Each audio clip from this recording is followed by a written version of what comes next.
is this Friday night magic you speak of? If you don't know, I'm going to. Well, no one knows because I'm telling you guys now. But if you don't know what Friday night magic is, I'm going to be doing a video explaining on what is Friday night magic, what the purpose is of Friday night magic in a different video coming out tomorrow, or I'll probably do it tomorrow in a different video.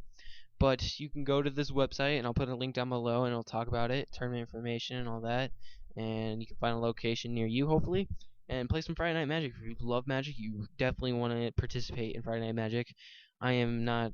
I mean, even people who aren't the best or even really good still go to Friday Night Magic because it's fun, entertaining, and it's always enjoyable to play. And this weekend, the place I'm going at is doing a double standard week for both Friday and Saturday Magic events will be standard events. So make sure you bring your deck and is ready to bring it. Yeah, well, bring your standard deck, pretty much the same. And the only deck I'm really I'm thinking about playing is my Rakdos deck. Thing is the people I know I'm playing against are real hardcore people. What I mean by that is they play the top tier decks, net decking. If you don't know what net decking is, there's two different types of decks pretty much out there. There's rogue deck building, and then there's net decking. Net decking, and why does it keep? It's doing a loading sign, and I don't know why. It's bugging me. And what net decking is essentially taking the best decks that you find online, you change them up maybe a little bit, and then you play with those decks. Rogue deck building is making your own deck from scratch or an idea, and then you make it your own, or it's just an off deck that isn't played highly. I'm running a not a net deck, a rogue deck, and that is Rakdos. And then I'm going to try to make it Rakdos Devotion, pretty much, where I'm running one Shrine of Nyx and then an Erebos God of the Dead foil, which right now ordinarily is $8. So I'd price it probably around $12, if more, for it is foil cost. But if you notice, it's high, it's $40.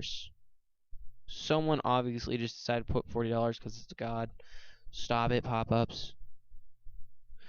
So I'm going to put Erebos, Shrine of Nyx, and Rakdos Return. And the reason why I'm doing this is Shrine of Nyx is a legendary land. Add one to your mana pool. You can just it taps for mana, or two, and then tap. Choose a color. Add mana to your mana pool. Amount of that color equal to your devotion of that color. So it's pretty much devotion generation. A lot of devotion decks run it because it creates high devotion for the color, and it works very well. I'm only running a one of this because I only have one of them. You don't really need much in this deck. I would like to have two in this deck, but oh well. Rakdos' Return is always fun late game, and I don't want four of him in the deck, maybe even not even two of him in the deck. Two maybe, that's a maybe. One is always good, because what happens is late game, I have tons of mana, let's say, and I'm just stalling out against this opponent. I can pay a whole bunch of mana, and Rakdos Return deals X damage to target opponent, and that player discards X amount of cards, so I can just either get rid of their card advantage of their entire hand, or I could just make them lose life entirely, or just enough. Now, with Erebos God of the Dead, it's a 4 cost, so it kind of hits my top of my mana curve. But it's okay, because by turn 4, I better have at least one black mana.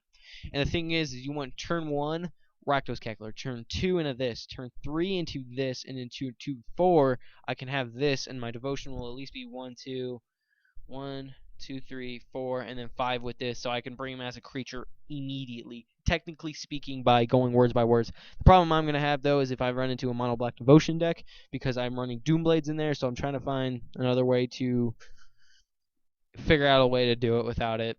But I will hopefully sideboard in that card that destroys destroys target black creature, and I'll be able to sideboard that in. I only have one in the sideboard, but I'm going to try more. I was thinking about Thoughtseize, but the thing is this is an aggro tempo build, /aggro/tempo. I don't really know the differences. So you want your first turn, you want to play a creature, so I don't want Thoughtseize in the deck, so I'm not going to run that. So there's only 3 changes going in that deck, and that's what I'll be doing. And hopefully I'll be able to get some recordings of this Friday Night Magic, which I'll be talking about in a later video. I haven't seen that.